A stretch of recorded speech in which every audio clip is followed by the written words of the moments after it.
Rho Alpha Tau East Texas Chapter, rhoalphatau.com, His work, our hands, Christ and community.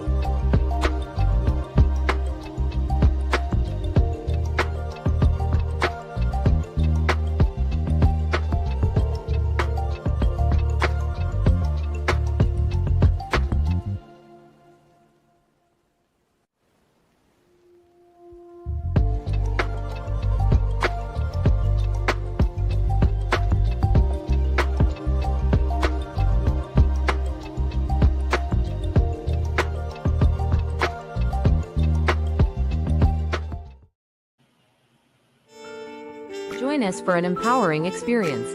Hiding Behind the Lipstick, Women's Conference. Date: Saturday, May 17, 2025. Time: 10 a.m. to 3 p.m. Location: Growing by Grace Church. Ticket price includes meal, worship experience, and amazing speakers. Are you ready for an unforgettable day of healing, empowerment, and transformation? The Hiding Behind the Lipstick Women's Conference is designed to uplift, inspire, and renew women from all walks of life. What to expect: dynamic and inspirational speakers sharing wisdom and life-changing testimonies. Engaging activities designed to help you reflect, grow, and connect. A delicious catered meal included with your ticket. Networking and community. Be surrounded by strong, like-minded women, vendors, and resources to support your personal and spiritual growth. Tickets are on sale now. At your tickets today on Eventbrite. Don't miss out on this powerful gathering of women ready to break free and thrive. Sponsorship opportunities available. Want to support this transformational event? We have sponsorship packages available that will provide brand exposure and community impact. Contact us for details. Link for more. My brothers, it is your boy Joseph Roberts here, and I am inviting you to join me at the Men Hurt 2 conference being held here in Dallas on July 19th, 2025.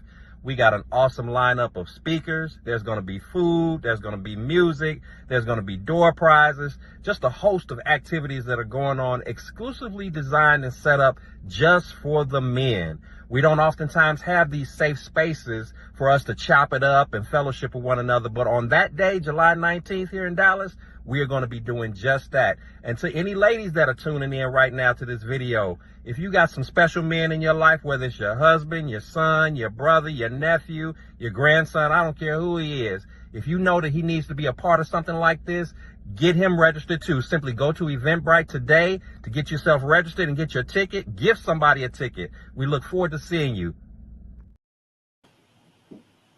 Thank you for tuning in.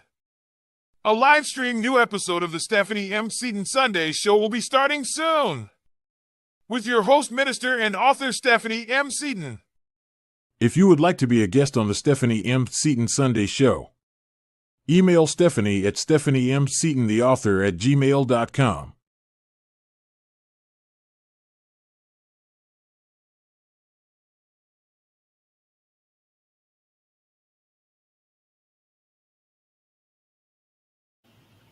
Well, hello. Welcome to another amazing episode of the Stephanie M. Seaton Sunday Show. I'm so happy that you guys again are tuning in tonight to this Thursday night episode. I want to welcome tonight Dr. Vernet Nettles into the house tonight. Welcome. How are you? All is well. It's a beautiful Thursday afternoon. I tell you, it's been a beautiful day. So I am well. Very good. I'm so happy that we finally got to this day, right? Yes. So I had the pleasure of meeting Dr. Vernet back in October of last year. We actually met at the National Black Book Festival, and just amazing authors were in the room. I was just telling her before we got going, I'm still in connection with several of the authors that we met there at the event. And we've had several people come onto the podcast. I hung out with Adrienne Connor. I'm not sure if you met her, but Adrienne Connor, I met her from the Black Book Festival. We hung out on last week. So just some amazing connections, male and female authors, just an amazing community of authors. And so happy that you are here tonight. Thank you. Glad to be here. Yes, ma'am. So we are going to jump on in there. I'm going to tell you the very first question that I ask all of my guests. Okay. Please tell us, who is Dr. Vernet Nettles? Beautiful. Can I start there?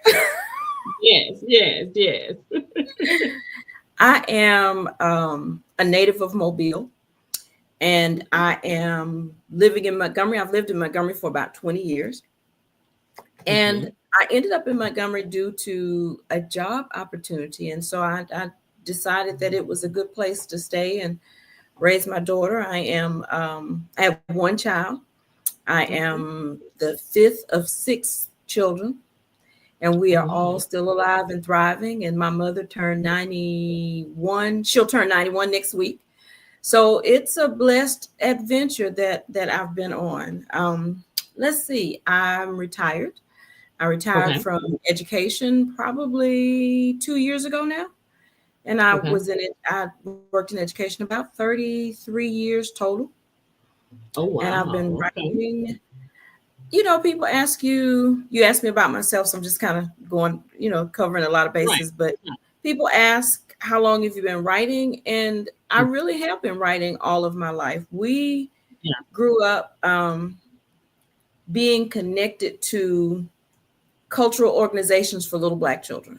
And so one of the classes that I took TAP, didn't continue that, but I did take that. But I did take a writing class, a creative writing class, and I've been writing off and on since then. And so that it's really exciting to sometimes find my pieces in, when it's time to clean up, you find something from years and years ago. Yeah. So it's always exciting to find one of those pieces. But I've been writing since I was a little girl and published since, I want to say, 2018. Okay. That is amazing. Let me ask you this, and I ask a lot of authors that I interview.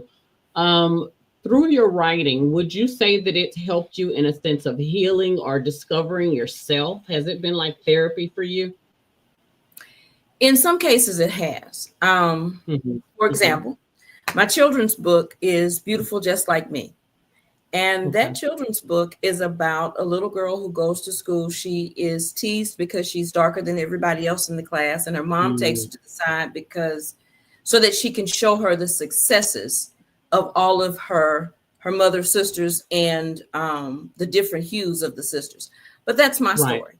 My story is just very clear. I was the darkest child. I was the darkest in class.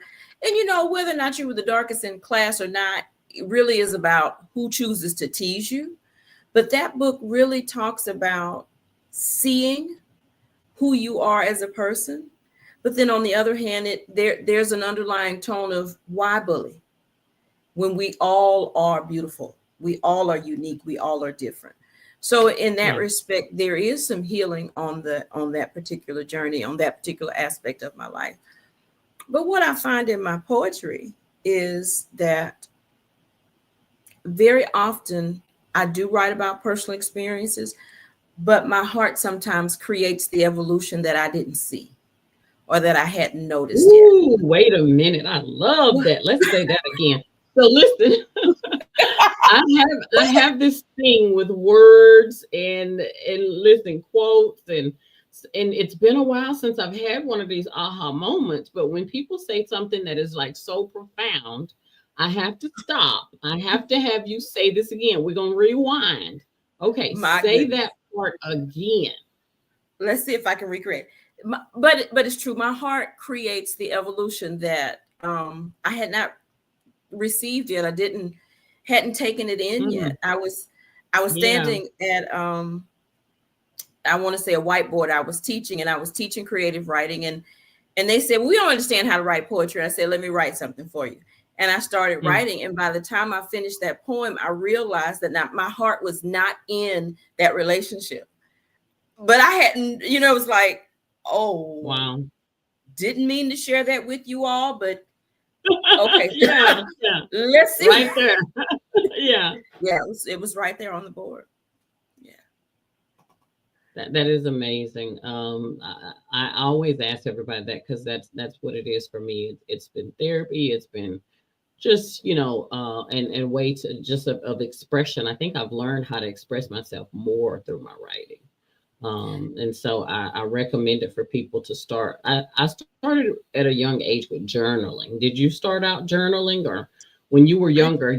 I know you've been writing for a while, but so you skipped the journal. You just went straight to novels.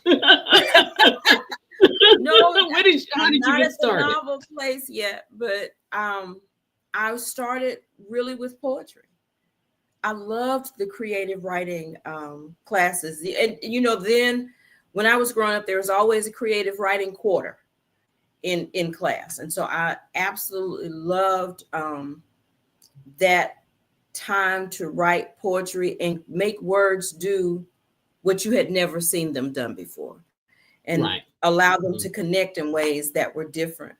I do have some short stories from my college writing classes, but I have not published any short stories yet. That's something that's on my to-do list. Okay. Yeah. Very good. Very good. So I'm going to read a little bit of your bio just to kind of give a little bit of your background. I think it's really important that we kind of know a little bit about you as the person, as we get to know all of the amazing accomplishments that you have as well. So Dr. Vernet Nettles is an educator, speaker, writing coach, publisher, consultant. She has done a lot of amazing things. She's a parent of her daughter, as she said before, retired educator, still helping out with educating, even, outside of the career. She is based again in Mobile, Alabama, been published since 2018, as she stated. She writes for multiple genres. And I really like that you didn't get stuck just in one genre, just kind of expanding that. So that includes devotionals, inspirational journals, poetry, and children's books. And I think that is amazing that, you have an opportunity to just express yourself and not be limited to, well, I can only write this or I can only write that. Do you find that a lot of people do get stuck in those labels? As you talk to people, they kind of just get stuck in one lane? I have fortunately not met a lot of people who are stuck. The variety is often that I've experienced is often inspirationals and children's books, or inspirationals, devotionals, books of prayer. And I work a lot with my publisher and she has a plethora across all genres. But it was a deliberate choice for me. I wrote, my first book was a devotional, and that was not my intent. My intent was a book of poetry, a collection of poetry. And that first book, that first devotional set me on a journey that I had never expected. There is some healing and some sharing in prayer. Yeah. If that makes sense. But I wanted to be able to help support people who want to be in prayer, but sometimes don't know what to pray or how to pray, if that makes sense. So Why Should I Be Bound is kind of a personal reflection, but then my other books of prayer focus on allowing people to have a point of reference as they pray. Sometimes, we get stuck. We get emotionally stuck, and we don't know the words, or we don't feel like we know the words. And so the books that I have published or written are, have prayer varieties in them. I think that's a good way to say that. Yeah. That's amazing. I have put several of her links up.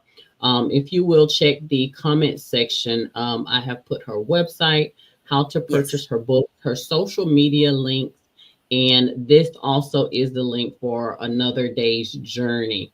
So as you watch, you definitely click on all of the links so that you can see her contacts And even after you view this interview, all of those links will be there for you to be able to get in touch with Dr. Nettles. So let's kind of talk a little bit about faith. I imagine growing up in Alabama, faith probably played a part in your life at a very young age. Am I right? I grew up with the family that was at church all day on Sunday. Literally. Yeah. Yes, there was Sunday school, church, BTU, you were there all day. Yeah. And we integrated faith with our daily activities. Yeah. And it's amazing now that I think about it as I've gotten older, when I think about my two grandmothers. And there's a song you sing in church about a praying family, a praying grandmother. But I had that. We had praying grandparents. And you don't always recognize it growing up. Yeah. But there was favor in the family, and there was a deliberate momentum, not just a movement, a momentum to ensure that you knew who God was and that you knew the role he played in your life. You have your own personal experiences as you grow up. God reveals himself to you different. Every person's revelation in Christ is different, but we knew that was a path. That was the path. Yeah. So a huge part. Yeah. Yeah. That's a blessing. And I heard you say that you came from a pretty large family. So I guess that was, what'd you say? I said, oh, shoot. Oh. So are you the only writer in the family? I'm curious. No, I'm the only published. My younger sister writes poetry on occasion, and my sister, who is an artist, writes on occasion. But we are a family of creatives.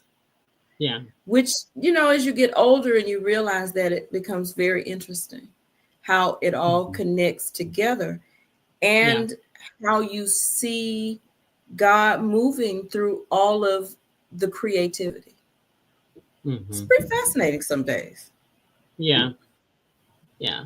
I love that. I love that. I mean, wow, I can only imagine what a family gathering is like with everybody being creative and artistic. Does that, and strong-minded. You gotta throw in strong-minded, so everybody's way is the right way. Yeah, I get it. Okay, well, tell us a little bit about what you're doing as far as still kind of working with the youth department as an advisor. And does this go over into anything to do with writing or poetry? I know that's kind of something that you're still doing. Tell us a little bit about that. That is strange that you should ask. I am not as entrenched in the youth department and activities now as I used to.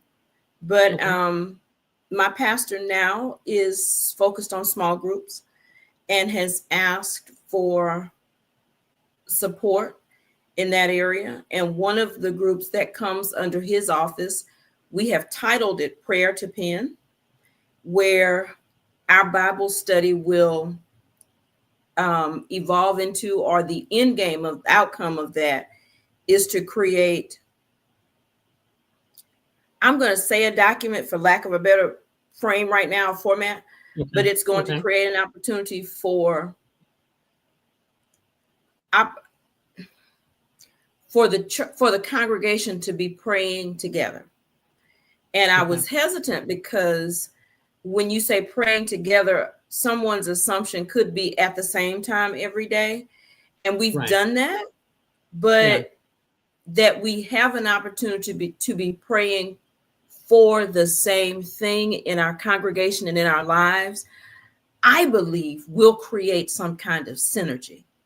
I really do. I believe, the corporate prayer sometimes feels like a box. It's we're all praying for the church and for this and for that. But when you pray, when you have a prayer that can touch the heart of you individually for the Right. spirit of the church, but also for the Right. spirit of the individual, there has to be growth in that. And so Oh yeah. I'm really excited about rolling out Prayer to Pen as a small group, just Okay. to see how we can gain some traction in the church. Yeah. We've done it. I've done it twice though for the church. You asking Okay. me? I got excited. I'm sorry. Hey, get excited! Get excited! It's I'm sorry. I just okay. kept talking. I got excited. No, you're fine. You're fine. Okay. We did a prayer event like this during the pastor search. Okay. And I went to the senior pastor and I said, I think we talk about it every Sunday. We say pray for the pastor search, but I think we should be praying, if at all possible, the same thing. Is it possible that we could write a prayer and everybody could be praying the same prayer? You know, he said, sure, you do it. And I said, I just, it's a whole pulpit of ministers over here. He said, no, he said, if God gave that to you, then you do it. Yeah. And so we had a booklet of 7 prayers for 7 days that we would pray. Yeah. It is my desire and hope that it was effective. And there were some people who said they appreciated the prayers. But I believe now we got a good pastor out of that search now. We got one. Praise the Lord. Prayer works. Yeah. Prayer works. Well, I think that's amazing. You know, the Bible says where 2 or 3 people are gathered in my name, there will I be in the midst. So the thing is, when you're in unity, walking in unity, praying for the same thing, you know, the Lord is definitely going to perform his word, right? So, yeah, you can't go wrong when you're united in prayer. So I think that's a blessing. I know that you said earlier you had been writing, you know, pretty much most of your life and been published since 2018. I saw that you have over 21 published books. That is amazing. That is amazing. What keeps you inspired? How do you continue to be inspired to keep writing? That's actually that's a challenging question right now, because I am, somebody said I had writer's block, and my mind has not settled into peace for 2025. And that's just, an honest statement. But what has driven me, sometimes it's a business thought, sometimes it's an unction. But I believe that in each book, there is an unction of the Holy Spirit to fulfill something. And so I was sitting at home one night in the middle of the floor, and I thought, okay, Lord, where are we going next? What is the next thing? And somebody called and said, this is going on at home. Would you say a prayer for me? That thought evolved into Prayers for a Friend. And that is a book, that is a collection of prayers that I have written for friends over time. And the one that is really, really on me right now has to do with praying through Genesis, because I believe that there are so many life lessons in Genesis, and there are life lessons that need to be shared. Then one of the books had to do with something that I enjoyed. I love a good coffee table book, and I wanted a book of prayers to sit on the coffee table. So the inspiration kind of varies, because it just depends on where I am at a point. Now, some of the inspiration is about business. I wanted a book. I didn't want to continue to go to events with the same books. So then it was like, okay, Lord, what do we include in this, on the table? What needs to go on the table next? So a lot of different things, past experience, heartbreak, joy, A lot of different things play into my books. I have a desire to create. The title is When I Waken, You're Gone. And Ooh. it's a Wait a minute. Whoa. I like that. Tell us more. I am often called upon by spirit or by person to write a memorial poem for someone who leaves us, joins the heavenly choir. And I just haven't figured out how it goes together. Because so many of them have that person's name in the piece. And so I haven't quite figured out how to flesh that out, but I believe that's the title. And I love it. The title comes from a poem that I wrote for my cousin who passed. Her daughter took her to the hospital, brought her home before she could get back home the next day. It's like when I woke up, you were gone. It was just so lots of things. Yeah. That title is a very powerful title. I mean, it catches your ears immediately. And people who have suffered loss, you feel it. You feel it. You hear it and you feel it in the title. So I know that is going to be an amazing project for you. Now tell us, I know you have some upcoming events. Tell us about what do you have coming up in May? I know in May you're going to be in Branson, and then in July you have a mega conference coming up. So tell all of the viewers what is going on with Dr. Vernet. In May 8th, 9th, 10th, and 11th, it goes right up to Mother's Day. There is an event titled Tropicon, and it is an event of over 100 authors in Branson, Missouri, which is really kind of a tourist town. But that is going to be an amazing authors event. It's an author and reader event. And so there are lots of reader events and activities, author classes and structure, so that authors not only meet their readers, but readers get a chance to meet their authors and learn more about being an author, reader engagement. So I'm excited about that event as well. In the middle of July, Alabama does every year an educators conference. The mega conference it's in Mobile, and we'll be down there a week as a vendor, and there will be lots of educational opportunities, but there will also be a lot of educational vendors. Of course, you have to sprinkle in a t-shirt vendor, a jewelry vendor, for sure.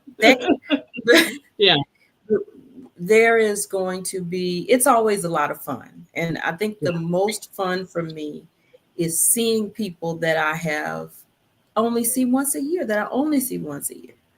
Right. I worked at the State Department in Education for a little while, so I know several of the people who are still working across the state. And so it's always so exciting to see friends, relationships. That's always so important. And then, of course, I'll be in Texas in October. And we're just trying to build out the rest of the year. This is, I've been kind of scant in activity because I needed to make sure that I was available for things for my mom and for my great niece. We're not going to discuss that she's a great niece, but great niece. She is graduating. Somebody said, "Baby, is that your niece?" And I said, "Yes." I said, "Yes, this is my niece's daughter." And she said, "No, Pumpkin, that is your great niece." I said, "Okay." Hey, but that doesn't mean that you're older. It just, you just got a great niece.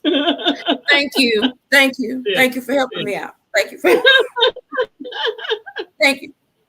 I think that's amazing. You've got some amazing things coming up, and I hope to see you in October. That will Yes. be an amazing couple of days. That's October 23rd through the 25th in the Hmm. big city of Houston, Texas, Yes.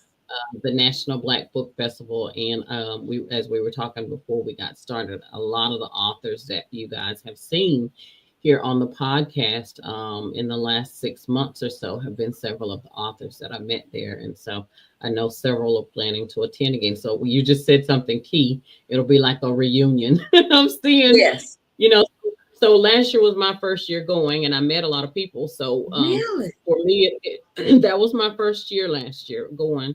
And so this year will be a reunion, because last time I went, I knew no one. Yes. So the good thing is going back, if I do have the opportunity to go back this year, I will actually know several people in the room. So that is an amazing feeling. And so that'll be good. Well, listen, you've got so many amazing things going on. I think it's great what you're doing with the education. I'm excited to hear more later about what you and your church are doing with this program. I don't know. I kind of see like y'all might be moving towards some type of a prayer book or some kind of book for the church where it just has consistent prayers for everybody, or I just see that being ending up being a really big project for the church. So that may be something y'all end up publishing, and then I don't know. I just kind of see that.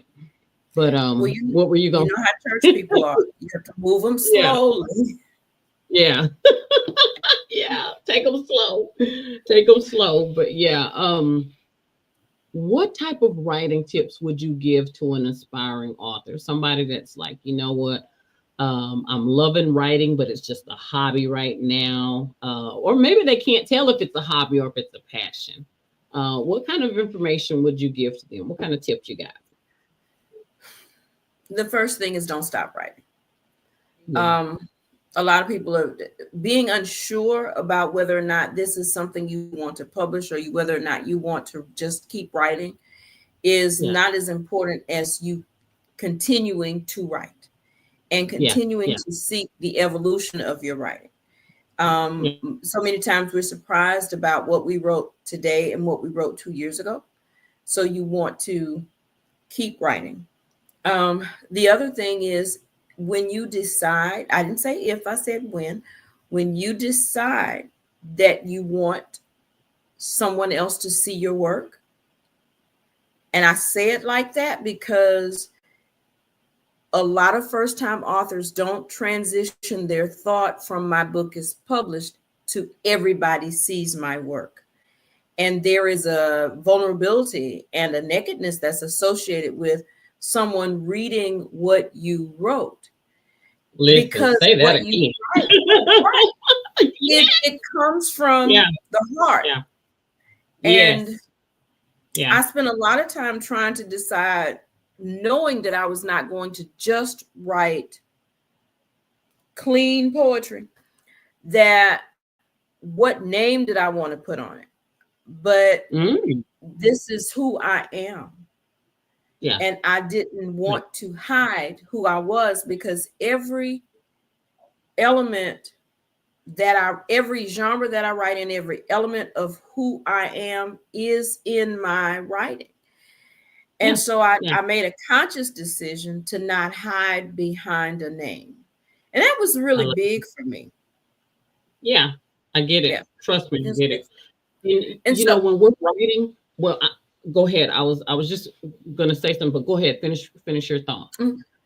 well, I just wanted to say that I'm not against or bashing anyone who chooses to use a pseudonym or an alias. I'm not that's not my point. This was a Yeah, journey for Vernet, who stays hidden behind the dark skin, who stays hidden behind the glasses. I'm fifth of six children, so you got to get through everybody else to get to me. And so I wanted that to be my personal victory, to not hide behind an alias.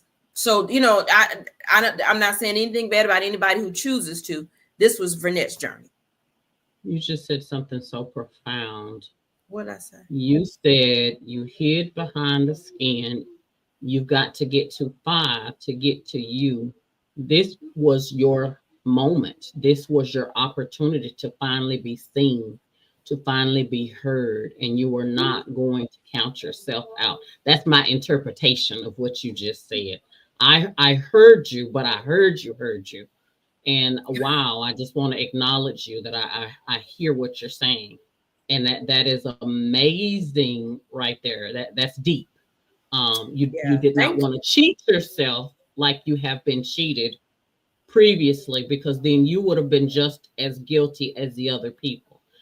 So, Yeah, oh, I love that. thank That's called you. self-care, Vernet. That's called self-care. It's Yeah, a journey. yeah, It's really a journey. yeah. But I said all of that because at my first book signing, they said, "Oh, tell us about the book." And I thought, "You want me to tell you about me?" Isn't a lot of authors don't realize that when they write, they are going to have to talk about the book. So that's why I said, I didn't say when you're ready to publish. I said when you're ready to talk about you, then you can move forward in terms of determining what your book is going to look like and how your book is going to Hmm. be portrayed in the public. And then the last thing in terms of a writing tip, or one other thing in terms of a writing tip, is stop. A Hmm. lot of people are writing their book and they're writing it as a book. Stop. Yeah, Write the words that come to you. Write the words that are being inspired into you. Allow yeah, your pen and your brain to connect, your pen and your heart to connect. Write. yeah, And I promise you, two yeah, things will happen. God will order and allow you to God will order, and God will allow you to order the words that He's given you to write. And a lot of yeah. people are just, I can't figure out what goes next. That's not your job right now. Your job right now is to write That's the right. ideas so that you Yeah, don't lose them. yeah. And You can then, organize it later. Hmm. yeah, yeah, Yeah, I tell absolutely. people that all the time with my publishing clients. They're like, "Well, I don't know where to start." You just start writing. Just write everything that you have in your head. Just empty it out. We'll organize it Mhm. later. And because a lot of people don't get started, Vernet, because they're trying to figure out where to start. Like, don't even think about where to start. Just start Mhm. going. This is And that makes it a lot easier. It's like whatever you want to be in your book, just start talking about it, and we'll get it all mhm. together later. And that gives people such freedom when you take that down, where you don't have to start thinking of a chapter. Just start writing. Just empty Yeah. your head. Yeah, Mhm. yeah. I Absolutely. think it's amazing. Yeah, yeah. I love writing. I'm so grateful that the Lord is doing what he's doing in my life through my writings. It's been so helpful. I pray that my books are a blessing to other people, but I literally am being blessed myself through my books, Yes. because I read some books that I wrote 2-3 years ago, right? And then I read a book that the Lord has inspired in me now, and I'm just like, I can see the growth. Because before, it, like you said, it would be parts of myself that I didn't really want to share, because I Mhm. knew I had to be open and vulnerable, and the Lord is slowly transitioning me to a point that at some point I'm going to be able to write a memoir. I'm not quite there yet, Wow. but as I write a little bit about this stuff and that stuff, and I'm putting it through the characters, there's a bravery that's inside of me growing, that one day I'm going to be able to say I and my, and I'm going to write a memoir at some point, but Yeah. it's progression. It's progression. Yeah. So, That is hey, nice. this thing is something else, isn't it? It is. It is. Yeah. It is. Yeah. And there is there are aspects of ministry in it as well. Oh, yeah. It's all ministry for me. Everything. Well, I will say this: what the Lord has done for me is all the stuff, Burnett, that the enemy threw at me to break me, is what the Lord took and turned around and used for me to write about and give Mm-hmm. Him glory. because I write about all my stuff, my struggles. But when Mm-hmm. you hear it, all you hear is how he kept me, how he did this, how he did Yes. that, because it goes all back to him, you know. And I'm just, it's something how he can do that. He can take something that, you know, your brokenness, your pain, your this and your that, and he'll give you a book title. He'll start telling you what's supposed to Right. be in that book. And next thing you know, you're helping other people and blessing other people. It is a ministry for sure. Yeah, Yeah. for sure. It is a ministry. I'm going to give you a couple of words here in just a moment, but tell us, what is your most recent books that you published and where can we find them? Okay. So let's start with where can we find them? Well, you can always find my books on Amazon, but you can always go to my website, www.vernetcnettles.com, and purchase my books. One of my most recent books is a pair. The two children's books, Dear God Is My Daddy With You, Dear God Is My Mommy With You. And when people see that book, they think, oh, how nice. And then I stop them and I say, that is a book about grief. And you can see them not necessarily recoil, but draw back. Yeah. Because to see a children's book about grief is different. We often don't know what to say to our children when they lose a parent. And a lot of our kids lost parents during COVID. But I remember my cousin, when she was in elementary school, I was in middle school when she lost her mother. We didn't know what to say to her. She cried all the time. We didn't know, the adults didn't know what to say. You know, it's going to be okay. It's going to be okay. But no, nothing tangible. So in my opinion, that book that I have talks about missing the parent, what the parent used to do, what they used to do together. And then there's a color page, there's an activity page, there's a place to write a poem for the child to connect to the grief, to do something active related to that. So they're a pair. And then, of course, I mentioned the coffee table book. It's titled Prayers for the Journey. And there are 5 chapters, content chapters, and each chapter has 5 poems, scripture, and a prayer. And that's what's on the page. And it's really pretty blue flowers and, you know, nice colors, but the focus is a scripture and a prayer. You know, comfort is one of the topics, strength, praise. Sometimes all we need is a prayer, a moment. We just need a moment, and then we can kind of gather ourselves to ourselves and keep moving. Right. Yeah. I have really thoroughly enjoyed talking to you tonight. This has been amazing, very inspirational. If you're watching this interview tonight, make sure that you like, tag, and share this video. This one right here, it has got self-care attached to it. It's got stepping outside of the box. It's got, you know, being your authentic self. This podcast tonight, it's got so many things wrapped in one. Thank you for being here tonight and being so open and so vulnerable, Dr. Vernet. I really appreciate you being here and really showing up. You know, this has been amazing. I think we had one of those aha moments, like you said, when you were talking to the class and revealed, you know, something personal. I think in this moment you've done a lot of ahas tonight. And it's been really nice, you know, just seeing somebody be real, you know, be real. That has been amazing. I'm going to give you a couple of words as we get ready to come to a close. And I want you to tell me which one you identify the most with, and then tell us why. Okay. Okay. So our first word is healing. Okay. Empowerment or transformation. Tell us which one you identify with the most and why. Transformation. Yeah. I have to keep evolving. Even at as the people say, at my big grown age, I have to keep growing because I am finding that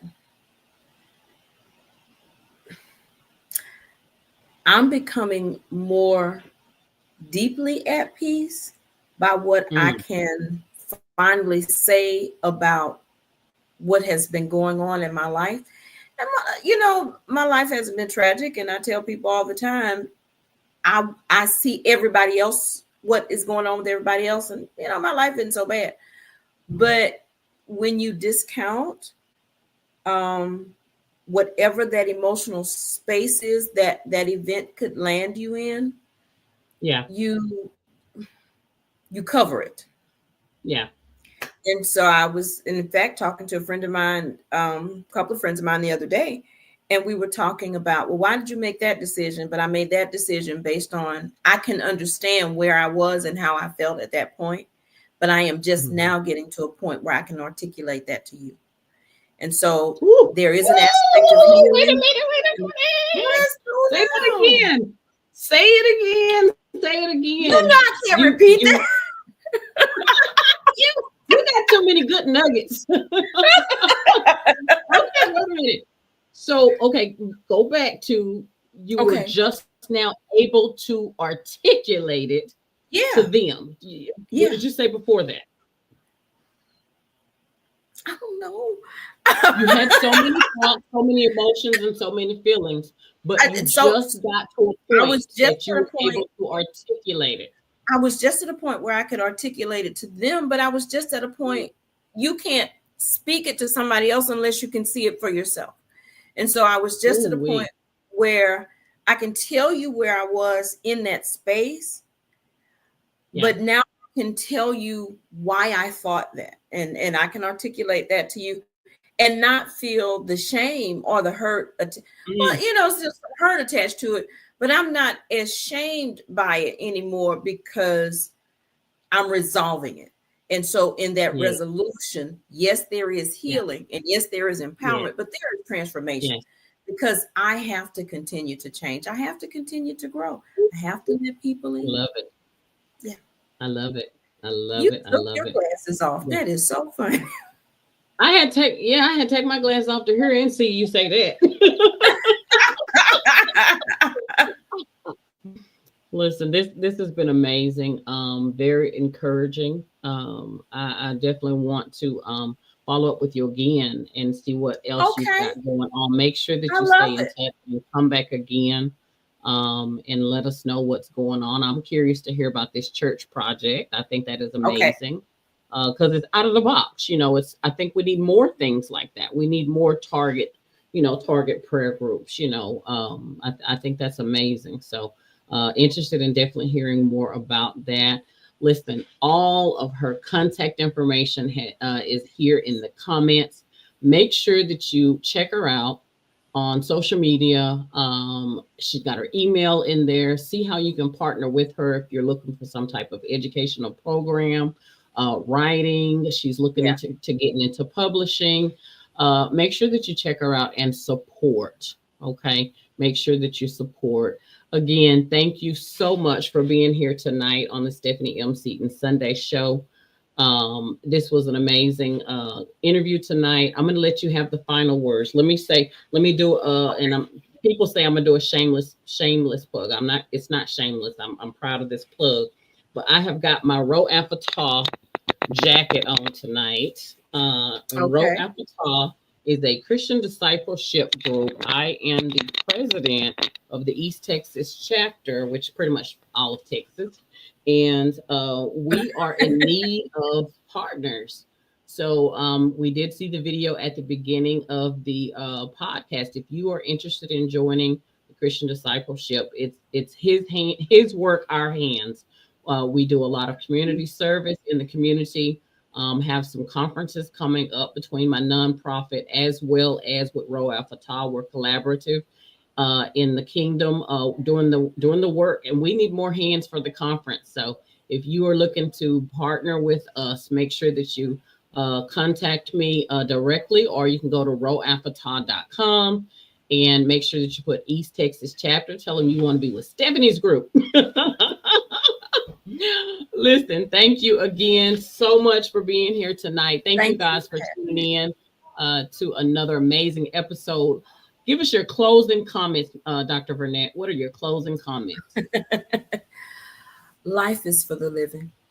And we spend a lot of time skirting around the things that have happened to us. My favorite poem that I've written is titled The Mosaic. And if you think about a mosaic, it reminds you of stained glass with all of the different colors. Yeah. We are each a product of all of the broken pieces. Ooh. Allow the pieces to be placed back together, and you will be so surprised about the beauty that is still within. I love it. That was beautiful. That was beautiful. Thank you. Thank you. Thank you for tuning in. Have a great night. Thank you, Dr. Vernet. Have a great night. Have a good one. Thank you. You too. Bye-bye.